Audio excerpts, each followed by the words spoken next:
Hello guys, welcome to Pakistani real action. तो कैसे हैं आप सब? उम्मीद है आप सब बढ़िया होंगे, मजे में होंगे और खुश भी होंगे। मेरा नाम है मुदस्सिर। बशर। पूरी दुनिया में भारतीयों की जो डिमांड है वो इस तरह बढ़ती जा रही है। पिछले दिनों आपने सुना होगा इजराइल ने 1 लाख भारत से वर्कर मांगे थे और बंदे मांगे थे। मतलब जो भी काम करने बीच में के लिए इंजीनियर हो गए, मतलब जो भी यार मतलब वर्कर्स हो गए, हर कोई इसमें कैटेगरी के डॉक्टर शॉक्टर सब कुछ आता है। तो उसने आज तैवान ने मांग लिए 1,000 लोग। 1 लाख लोग। मेरा जीरो पे नजर अभी पड़ी। 1 लाख लोग तैवान ने भी मांग लिए और पिछले दिन एक और देश भी आ रहा था माइंड में जिसने उसने भी मांगे। मेरे ख्याल से तो भारतीय मतलब क्या है यार, भारतीयों की डिमांड बढ़ गई है पूरी दुनिया में। क्या हुआ सारा हिंदी नॉलेज शो का वीडियो है, तो स्टार्ट। नमस्कार दोस्तों, स्वागत है आपका हिंदी नॉलेज शो में। तो दोस्तों, पिछले 12 घंटों से चीन की राजधानी बीजिंग में बैठे कम्युनिस्ट सत्ताधारी और उनके तमाम रणनीतिकार और चेले चपाटे गुस्से से पागल हुए बैठे हैं। लगातार भारत को कोस रहे हैं, भारत को गालियां निकाल रहे हैं और तरह तरह के ताने सुना रहे हैं। ऐसा क्यों? ऐसा इसलिए क्योंकि भारत अब ताइवान के साथ इतिहास की सबसे बड़ी डील करने जा रहा है। जी हाँ, हमने ताइवान के साथ इससे पहले ऐसी कोई भी डील नहीं करी और इस डील के पीछे मकसद सिर्फ फायदा नहीं है। इस डील के पीछे मकसद है ताइवान और भारत के बीच में एक ऐसा अटूट बंधन बांधना जिसे तोड़ना असंभव हो। यहाँ तक कि अगर कल को भारत में कोई ऐसी सरकार आ जाती है जो कि ताइवान विरोधी हो या ताइवान पर ध्यान ना दे, वो भी इस बंधन को नहीं तोड़ पाएगी और मजबूरी में उसे ताइवान की सुरक्षा के लिए आगे आना ही होगा और चीन से मुकाबला करना पड़ेगा। और इसीलिए इसे भारत के इतिहास का सबसे बड़ा रणनीतिक मास्टर स्ट्रोक कहा जा रहा है। क्योंकि आप दुनिया के किसी भी बड़े एक्सपर्ट से पूछ लीजिए जिसे दशकों का अनुभव हो, वो यही कहेगा कि अगर आपको चीन को रोकना है ना तो सिर्फ एक ही जगह है, वो है ताइवान। क्योंकि अगर आपने चीन को ताइवान में नहीं रोका तो फिर चीन को रोक पाना लगभग असंभव हो जाएगा।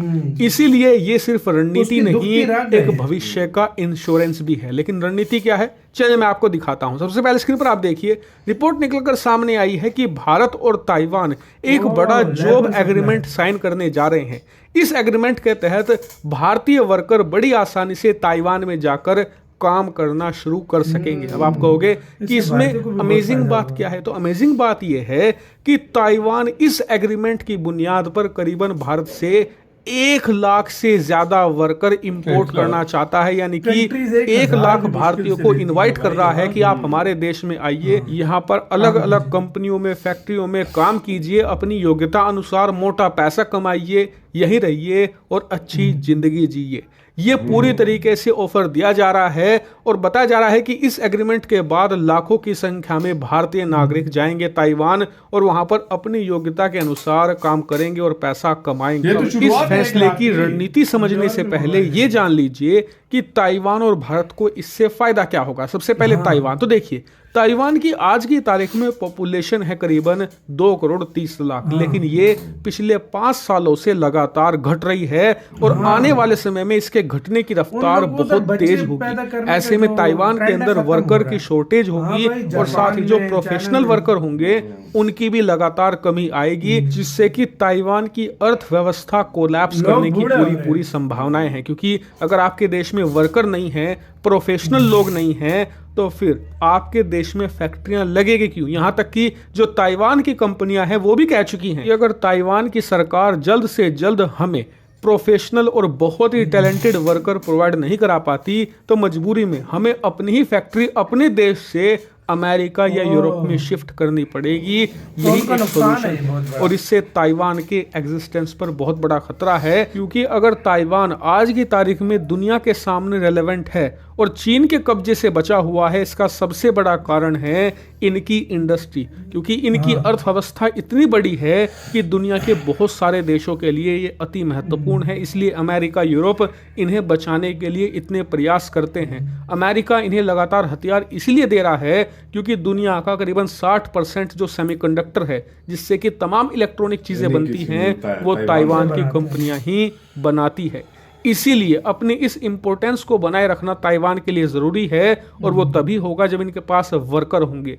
ऐसे में भारत इनके लिए बेस्ट ऑप्शन है, क्योंकि भारत एक ऐसा देश है जहां की जनता चीन से नफरत करती है। किसी भी स्थिति में भारतीय जनता चीन का साथ नहीं देने वाली। ऐसे में अगर भारतीय वर्कर लाखों की संख्या में ताइवान जाते हैं तो उन पर जो चीनी सरकार है, चीनी कम्युनिस्ट है, उनका प्रोपेगेंडा हावी नहीं होगा, उनका प्रभाव नहीं होगा, और ना ही ताइवान में एंटी चाइना जो सेंटीमेंट है वो ढीला पड़ेगा। इसलिए भारत बेस्ट ऑप्शन है। तो ये तो हो गया ताइवान का फायदा। भारत की बात करें तो भारत के लिए सबसे बड़ा फायदा ये हो जाता है कि वहां पर जब भारतीय लोग जाएंगे तो वहां से रेमिटेंसेस भेजेंगे, यानी कि डॉलर कमाकर भारत अपने परिवारजनों को भेजेंगे, जिससे कि भारतीय खजाने में डॉलर बढ़ेगा। लेकिन उससे भी बड़ा फायदा है रणनीतिक फायदा। दरअसल इस बात को आप अच्छे से जानते हैं कि भारतीय इतिहास में अब तक बहुत सारी सरकारें ऐसी आ चुकी हैं जिन्होंने पीठ में चीन से खंजर खाया है, लेकिन उसके बावजूद वो हिंदी चीनी भाई भाई करते हैं और चीन के खिलाफ एक्शन लेने से भी डरते हैं। यहाँ तक कि कई लोगों ने तो ये भी कहा है कि भारत को चीन की तरफ ज्यादा हथियार तैनात नहीं करने चाहिए, वरना चीन गुस्से में आकर हमारे खिलाफ और हथियार तैनात करेगा। और हमें सड़कें भी नहीं बनानी चाहिए हिमालय में, वरना चीन उन्हीं सड़कों का इस्तेमाल करके भारत में घुस आएगा। ऐसी मानसिकता के लोग सरकार में रहे हैं, इस बात से आप अच्छी तरह वाकिफ हैं। इसी चीज को ध्यान में रखते हुए वर्तमान सरकार ताइवान के केस में ये नहीं होने देना चाहते कि कल को एक ऐसी सरकार आए जो ताइवान पर कब्जा होता देखती रहे और ये कहे कि हम ताइवान के मुद्दे में नहीं जाते, वरना चीन हमारे साथ भी यही कर देगा। ऐसी डरपोक प्रवृत्ति के लोग हो सकते हैं।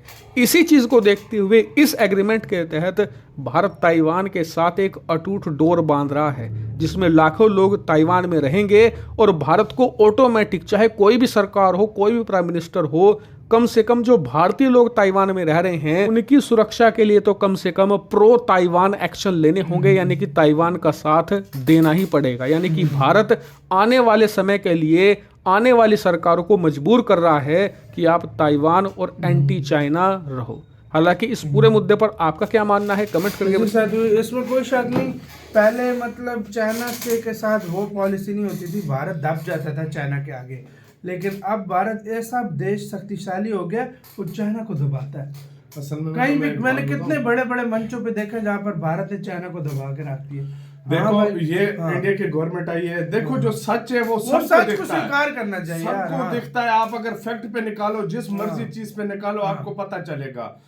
रोड का जाल बिछाया, चाइना के जितने भी बॉर्डर है, जहां जहां तक लद्दाख वहां तक बॉर्डरों पे रोड लेकर गए, अपनी आर्मी सबसे ज्यादा डिप्लॉय की, उसके बाद जो सारा कुछ मतलब उनकी आंखों में आंखें डाल के बात की है, उनको भगाया कितनी बार बॉर्डर से। ठीक है भाई। और दूसरी बात, मेन बात मैं जो इसकी बात बता रहा हूँ, ताइवान के साथ रिलेशन बढ़ाए हैं। कोई कंट्री और करके दिखाए मुझे इस तरह, उसके बाद कोई मुश्किल ये इंडिया जैसा या अमेरिका जैसा कंट्री कर सकता है, और कोई कंट्री करके दिखाए कर ही नहीं रहे वो इतना डरते वर्कर जाएंगे तो सोचो कितने आएंगे, कितने रेमिटेंस। और दूसरी मेन बात, सारी बात तुम गहराई तक जा ही नहीं रहे हो।